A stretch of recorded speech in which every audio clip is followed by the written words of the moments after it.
Ina, maganda ba ako? Oo. Mas maganda kay Yani? Ikaw naman talaga. Kung ano-anong pinagtatanong mo. Hindi ano. Mas maganda siya sa akin. Pagdating ng panahon, kapag namatay si Theolard, sigurado akong sa kanya mapupunta ang lahat ng kanyang kayamanan. Naku, mas kawawa na kay Yani niyan. Hindi mangyayari yan, anak.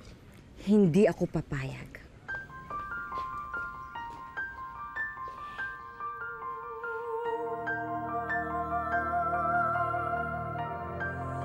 Ay, ang sarap mamasyal dito. Sariwa ang hangin. Huwag kang masyadong lumapit sa bangin at baka ka mahulog.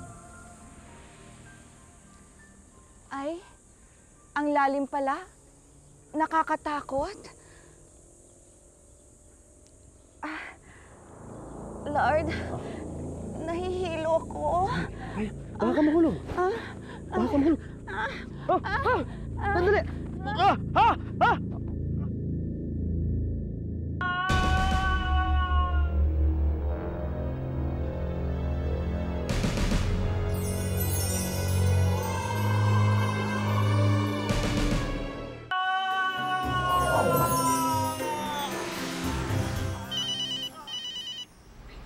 Uy, sige, titext na lang kita.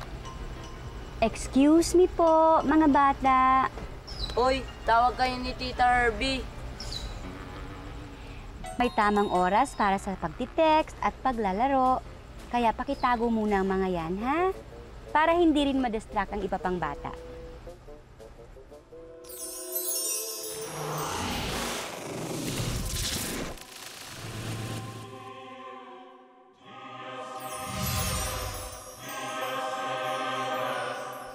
Yani!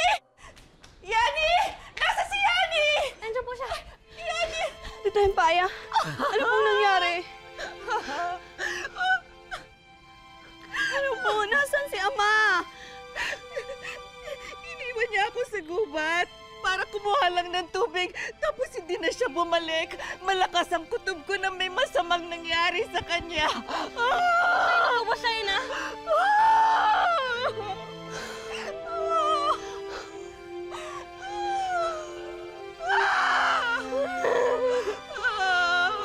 Paano na yan, Yani? Sino nang mag-aalaga sa'yo? Eh, wala na ang ama mo. Hindi naman maaaring kami.